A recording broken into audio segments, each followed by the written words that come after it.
And there are signs that the UAW now is going to turn its attention from the big three and target Tesla. Do you hear any rumors on that or stories? I mean, it seems logical that with those huge victories they got with Ford and General Motors and all that, why wouldn't they go after Tesla? Oh, they absolutely are. Remember, the big three, according to the organizer fine, is now the big 5 or 6, and that includes Tesla.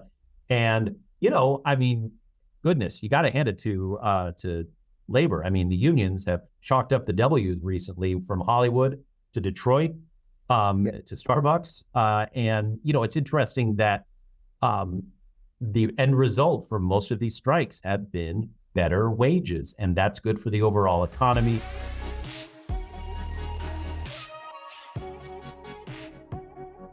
Hi, everyone, and welcome to the Friday, November 10th installment of the Silicon Insider, the only uncensored look at life and business in Silicon Valley. My name is Mike Malone, and I'm here with special contributor Scott Budman of NBC Bay Area. Our producer is Jordan Henderson. Our East Coast correspondent is Bob Grove, and our host is Santa Clara University in the heart of Silicon Valley. Established in 1851, Santa Clara is the oldest operating institution of higher learning in California. And we'll actually have a formal opening in a week or so. It's being prepared right now. And you'll notice I'm not at Santa Clara today.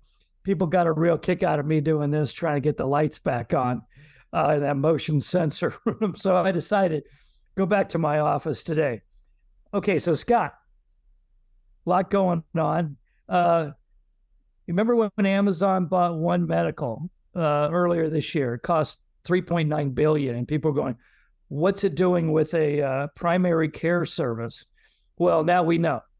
You're going to be able, if you're an Amazon Plus subscriber, you'll be able to get the One Medical service for $9 a month or $99 a year, which is half price. Their usual annual membership is $199. So, Amazon's been trying to get into healthcare and failing for a while. I mean, pharmacies, drone delivery of medicine, that kind of stuff. You think this one's going to work any better than the other ones? I've thought about this a lot, and I think it has a better chance because of what Amazon is good at. It's not good at being a pharmacy. It's not good yet at drone deliveries. What it's good at is buying gigantic things and being a consumer company. And really, if you think about healthcare in this country, and there are so many things that, if anyone has traveled and seen countries that have healthcare for all, truly healthcare for all, you realize what we could and some say should be doing. But one of those things is the consumer experience. And if Amazon can help that, and One Medical is known for that, I think it could be putting its money in a good place. It's sort of, and I realize this is a bit of a forced analogy, but, Jeff Bezos got good at journalism because he spent all that money on the Washington Post, which was already really good at journalism. Yeah. Amazon's entree into being a healthcare company makes sense, I think, buying One Medical and letting it do its thing more than Amazon trying to sort of force its way into other areas. Yeah, you think about it, Amazon wants to be your delivery service one way or another. And if it's going to go to physical plants, fine. I mean, $9 a month or $9.99 a month is a hell of a deal, I think, for primary care. You don't think twice about going in with that kind of price. So, I think they're onto something. It's a little scary that the blob gets bigger and bigger and bigger. Maybe they can send some of those employees that are having pee in bottles and stuff and work long hours to One Medical to get care. Yeah, I mean, all I know is I've known people, this is anecdotal, I am not among them, but I know people who have One Medical and who have them free Amazon. And they were happier with that than any other healthcare plan they'd been on, whether through their own, I know some people who do their own through, self-employment or through their company, and they're happier with it. So if it's better at delivering the consumer experience, that's at least one thing that in America we struggle with when it comes to healthcare. Yeah, no, if it's better, I'm all for it. Let the best service win always. Our life gets a lot better. Okay, now this is a very high-tech era story. How one of the Silicon Valley and the tech has always known that the notion that we celebrate failure and all that. But another feature of tech is when things crash, somebody comes along, picks up the pieces, puts them together in a different way, and tries again. I mean, nothing ever dies around here in the long run. And so now we have, amazingly, I mean, Sam Bankman-Fried hasn't even been given his penalty round yet. And already people are fighting, potential investors are fighting to buy the remnants of FTX and restart it as a platform again for cyber. I mean, it's just like crazy. And one of the most interesting people trying to buy up these remnants is Tom Farley, who, if you remember, was president of the New York Stock Exchange. I mean, how quickly can he wash that thing so consumers aren't wary? I mean, you would think something as bad as that crash would scare away customers forever, but I guess not. I don't know about the not. It may scare people away forever. I mean, there have been, and there will continue to be in the future, crypto exchanges. Some have worked, I mean, this is an understatement to say some have worked better than others. Coinbase is still out there. It's a publicly traded company. FTX is obviously, a shell, and Sam Bankman-Fried's on his way to jail, likely for decades. His sentencing, by the way, coming up in March. But look, someone bought the name Napster. Before that, someone bought the name Atari. But I don't think anyone's going to buy the name Theranos, let's say. Some of these things get picked up. WeWork just declared bankruptcy. It was on its second iteration of WeWork. Is someone going to go for a third iteration of WeWork? I don't know. FTX, it's going to be hard no matter how successful of a platform it ever becomes to get out from under the shadow of what really happened with that company. It's a scarred brand, I mean, to put it mildly. So wouldn't it be ironic? Karma. Sam Bankman-Fried is sitting in his orange jumpsuit, and he watches the revived, Lazarus of FTX come back and be really successful by doing it honestly and doing it right. That he could have done the same thing. He had it all in his hands, and he blew it. Right. He gained trust of investors to the tune of billions of dollars, and then lost that trust, and lost all that money and lost all their money.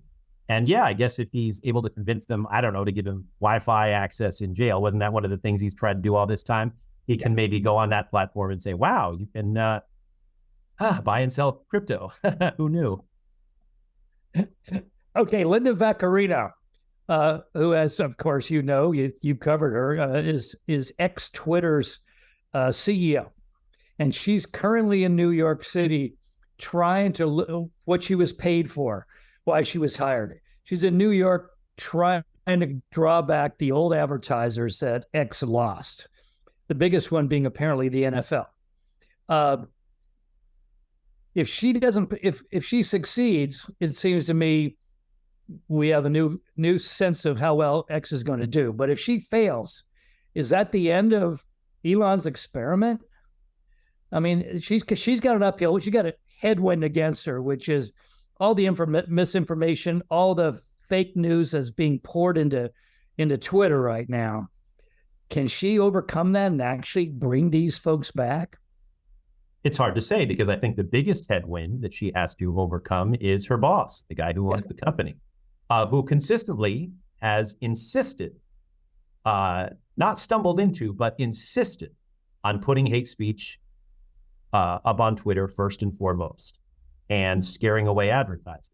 So when a big part of your job is courting advertisers, it's hard when the one person in the company that has more authority than you do insists on scaring away advertisers. It's a weird Sisyphean boulder she's pushing up that hill. I don't know how successful she's been. I mean, look, this is obviously a million pay grades above me, but everybody at NBC knew that she was successful at the advertising, as an advertising executive at NBC. And so we know what she's really good at, but that doesn't mean she's going to be successful because she's dealing with a force larger than her that insists on scaring advertisers away. And that makes it tough to sell ads at your company. Well, I like your analogy of Sisyphus, and I think the boulder got a whole lot bigger in the last few weeks with the war in Israel and Gaza and all the protests in the United States. It seems to me there's more hate speech right now than I've ever encountered in my life. And let me jump in on that, because this should have been, in an alternate world, a really big moment for Twitter. And I mean like a Osama bin Laden moment for Twitter, when we got Osama bin Laden. This should have been a big moment for Twitter because it should have been the place to get your accurate news. But Musk fired all the people who keep hate speech away and misinformation away, and promoted those who would promote hate speech and misinformation. That's a deadly 1-2 punch to a service that wants to be known as a news source. And so here you have this gigantic news event. And instead of the rise of Twitter, it points out what's wrong with Twitter. And that's a huge, in my opinion, very sad missed opportunity. Well, we'll see what happens. It could decide the fate. This trip for her could decide the fate of the company. Perhaps. I mean, Musk wants to pour more money. Pay off that debt, and if Twitter shrinks enough, where's he going to get the revenues to do it? Right. Absolute fair point. And I don't know. I mean, there's so many question marks ahead of, or just after that valuation came in, where it was something like 19 billion, less than half of what he bought it for. And advertisers continue to flee. And again, this should be a time when, during the last 30 days, Twitter should have been the forefront of journalism. And instead it's, where people go to spiral into bad feelings, the more time you spend on it. It seems to be just recapitulating what's happening on the streets, which is people screaming at each other, each with their own story. So, okay, Intel. We haven't had a lot of good things to say about Intel for the last, 3 years, but apparently they're kind of in first place to get those billions that are coming off the Biden administration's $53 billion CHIP Act. Apparently, Intel really blew it because they didn't get the next generation of wafer fab equipment. And so they were having trouble getting down to those, really low 2 or 3 micron level surface features. Well, apparently they're going full gun on their expansion. They're going to expand down in Arizona, they have huge facilities down there. I've toured those, but also they're doing one in Ohio to get to the Mississippi River and to the lakes. I mean, for shipping, they're going gung ho on this, and maybe that's why we haven't heard much about them. At least business wise, they're putting everything into these new fabs, and I just learned this today. A lot of them will be very secure facilities. I mean, fabs are always secure facilities, but they're going to start doing stuff to keep the U.S. military ahead of China and everybody else. And so these are going to be militarily secure facilities. I guess that means guardhouses of dogs and all sorts of stuff. It's going to be very different for, a traditional Silicon Valley company. You think it's a smart move? Yeah, well, I mean, I think it is a smart move. I think Intel has been riding a pretty good wave for chip companies in the chip industry for some weeks now. Its stock price got up to about $40, which hasn't seen in a little bit. As far as the future, I think the Biden administration's timing of the CHIP Act was really good for the chip industry. Often these acts come when an industry is struggling, and it's a life preserver that may or may not work. I mean, look at like what happened with Solyndra, for example. A lot of money towards something that ultimately failed. But every once in a while, you get a lot of money thrown at something like Tesla that succeeds, or the automotive bailout. This was a CHIP Act at an industry that was actually kind of moving higher at the time. So there's some momentum behind this.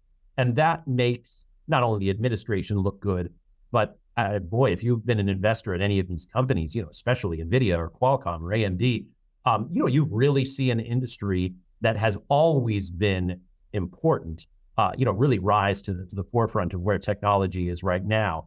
And that makes Silicon Valley look good. It obviously ratchets up the tensions, between the Asia Pacific region and the U.S., but in a competitively healthy way. And so, yeah, be wary of competition, but also try to take this and run with it. The ball's in their court, and so far they've had a really good, I'd say, year, so far. Intel got in a lot of trouble in its early days because it couldn't produce. It had the greatest designs in the world, and Intel always was the leader in design technology, but they couldn't build chips without an incredibly high failure rate. And so they stopped, and they focused on how do we increase our yield to the level that it matches the quality of our designs. And I think this has been an opportunity for the company after 50 years to do the same thing again, is to become the process leader, as much as they're not going to rule the design game. But I think if they have the best chip, high end level chip production, they can be back at the top of their game again. They could. They missed out on a lot of 20 years. Yeah. And so therefore they can afford to do things a little stealthily because they're just not as relevant. They're not at the forefront. But sure, I'd like to see them come back and be competitive, because this is an industry that thrives on competition and is doing a good job of thriving right now. Yeah, no, it's terrific, and I think it's only being helped, frankly, by the collapse of the Chinese economy. That these chip companies, these fabs in China, and an unfriendly China, United States is doing the smart thing by, let's bring the stuff home. Let's not be dependent over there. And so it's a perfect time for these companies to thrive. So, okay. Tesla is facing massive union organizing in Germany. So it just raised its workers' wages. And there are signs that the UAW now is going to turn its attention from the big three and target Tesla. Do you hear any rumors on that or stories? I mean, it seems logical that with those huge victories they got with Ford and General Motors and all that, why wouldn't they go after Tesla? Oh, they absolutely are. Remember, the big three, according to the organizer fine, is now the big 5 or 6, and that includes Tesla. And, I mean, goodness, you got to hand it to labor. I mean, the unions have chalked up the W's recently, from Hollywood to Detroit, to Starbucks. And, it's interesting that the end result for most of these strikes have been better wages, and that's good for the overall economy. That's good for home ownership, et cetera. And so what are you seeing from Toyota now? And like you say, to an extent, Tesla, you're seeing preemptive raises because the unions are going to target them. And even in non-union states, they're raising. Yeah. Well, right. And I think that shows a very successful strike. It shows a successful aftermath. And look, if there's more money going into the pockets of workers, that's fantastic. That's what this is all about. More jobs, more wealth, more spending power, more confidence, more chances of home ownership, more chances of, supporting a family. This is all good. And why shouldn't auto workers get that as well? Yeah, it's going to be interesting tension between the growing union demands and simultaneously demand seems to be slipping for EVs right now. That's going to make some interesting bargaining. Right. Look, this didn't have to be a union thing. I don't mean to be rah-rah about the union. I want well-paid workers no matter how they get well-paid. That's just good for the economy. That's not taking sides. And of course, what has to come with well-paid workers? Execution and high sales. And, did the big three get themselves into a big mess if they're paying the workers in the future, which is great, they should do that. But if they don't have the cars to sell in the future that people want, that's a bad combination for the bosses, not to mention shareholders. We need EVs that people want to buy and want to drive. And I would say with, a recent appetite for these kind of cars. I mean, I think 25% of the cars bought this year in California were EVs. That's a pretty decent percentage. Or maybe 25% of all cars in the country that are EVs were bought in California. Whatever it is, we're leading the league. So there is this appetite. So I'd say it's on the companies to go out there and produce cars that we want because this is what we want to buy.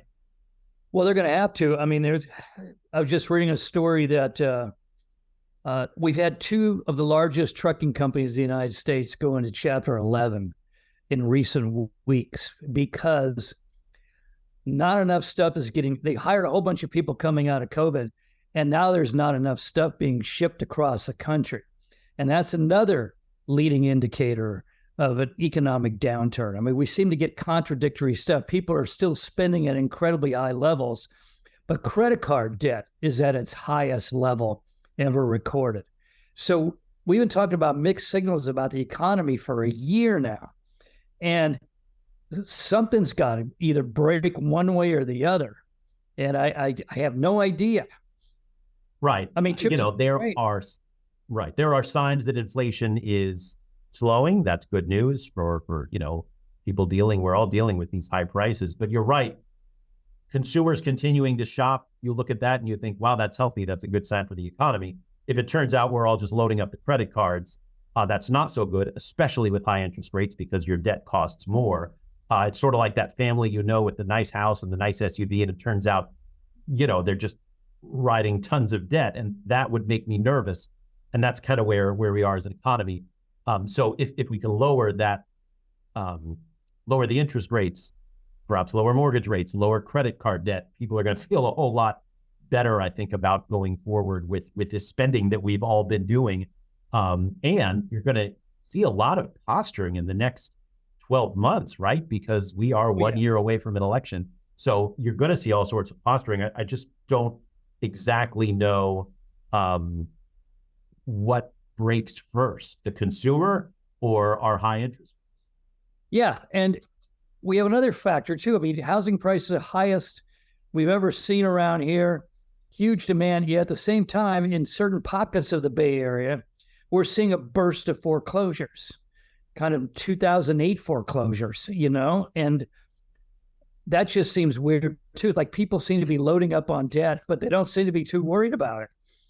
Well, see, you said those two sentences and you put a but between them. I would push back and argue that highest prices, it's not surprising that we're suddenly seeing some foreclosures. I mean, people are taking on debt and these high mortgages. And I feel for those who are trying to buy a home right now, the average mortgage in Silicon Valley is $10,000 a month.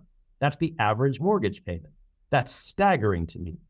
Maybe it's because I'm not, a rich millionaire, but come on. I mean, this is just so much money. And so you can get into a house, but are you going to be able to make these payments month after month? That's what we got into in 2008, 2009. And that was the last time we saw a whole bunch of foreclosures. Yeah, I get these real estate flyers in Mountain View and Sunnyvale, middle class, basically. Houses are going for $3 million, and you take on a mortgage of 7%, you're paying $15,000 a month. Who around here can afford $15,000 a month just for house payments, not for lifestyle, cars, anything else? Well, and that's a big part of the problem. There is not much inventory on the market because people are both thinking, I can't afford $15,000 a month, but also the people who may be otherwise selling that house are saying, ooh, I'd be giving up my 3% mortgage for a 7.5% mortgage. And anywhere I go, that's going to be a higher, payment. So there's worries on both sides of the coin here. And that's why this market is so paralyzed right now. Well, I think it's going to be an interesting Christmas. The Christmas shopping, Black Friday is finally going to give us a clue. Yeah, because so far through all of this, the consumer has stayed strong, at least according to the stats that we see. and has continued to spend. And often when you see that up to November, you say, it's going to be a good Christmas season. People are going to spend.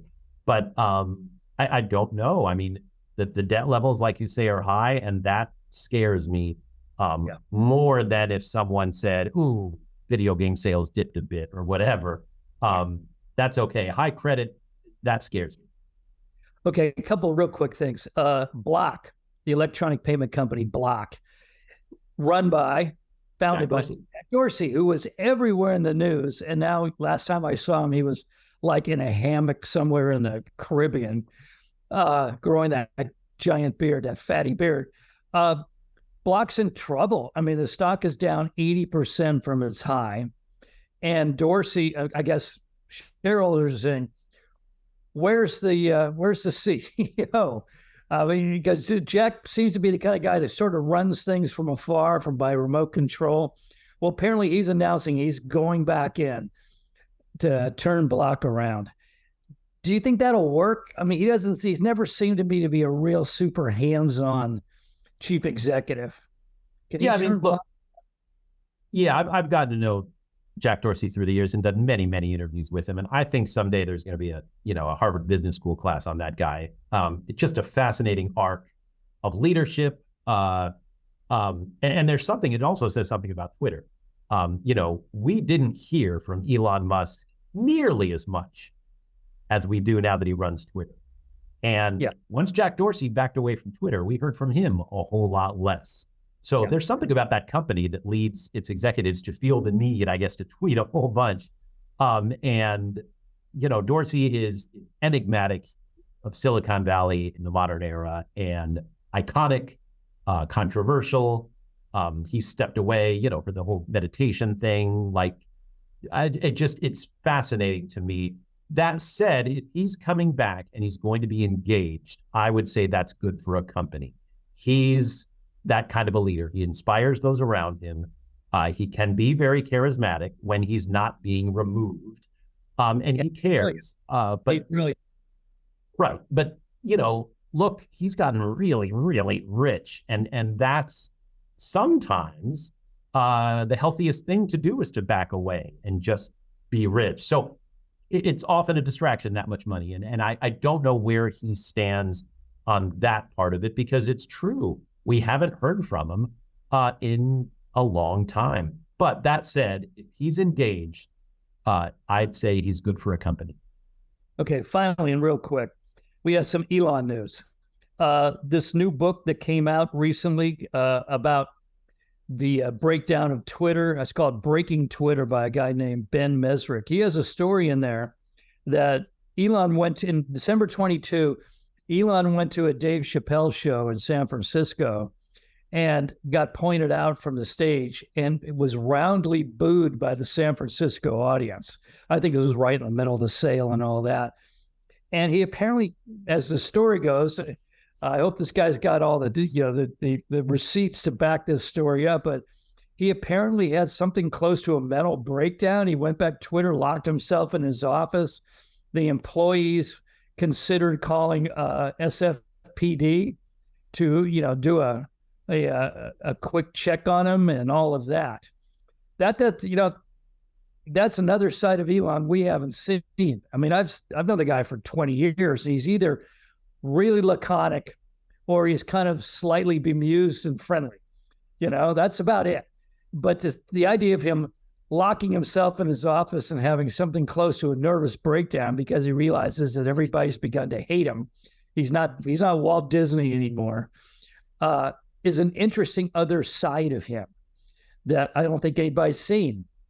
Well, somebody out there has seen it. And I think Musk himself, to be honest, has sort of hinted at this. I mean, mental concerns are something we need to take seriously, no matter who it is. And I hope if there is something like that, he can get the help. I mean, look, Breaking Twitter, which is Ben Mesrick's book. I've read everything he's written. The guy gets the details on these companies and these things. But remember, a journalist named Nick Bilton wrote Hatching Twitter, a fascinating look at the early days and how Twitter was formed, speaking of Jack Dorsey. That sounds like a pretty amazing 1-2 punch. Hatching Twitter and breaking Twitter. And I'm definitely going to read the Mesrick book. Like I said, I read everything he does. I can highly recommend the Nick Bilton book as well. If you need some cozy up reading and you're willing to go down the Twitter rabbit hole, get them both and enjoy, because those guys are both great writers. Okay, and related news, perhaps it's very related. Elon's artificial intelligence startup, XAI, just announced his first AI bot called Grok. I think it's Grok. Grok, going back to Heinlein, is that what we're doing? Stranger to straight man, designed to compete with ChatGPT. The fundamental difference, though, and maybe he needs a little bit of this, it's supposed to feature a sense of humor and even give snarky replies. Because it's scraping Twitter, Michael. So what else is it going to do? Come on. I want to say Robert Heinlein is either, I don't know, twisting in his grave or smiling from above. Who knows? But that's stranger. And 90% of Americans who are under 40 years old have no idea where that etymology of that term. I guess they'll learn. Okay, so that's it for now, folks. You can find us on Spotify, Anchor, Google Podcasts, Apple Podcasts, and YouTube. Have a great weekend, and we'll see you next week. Bye-bye.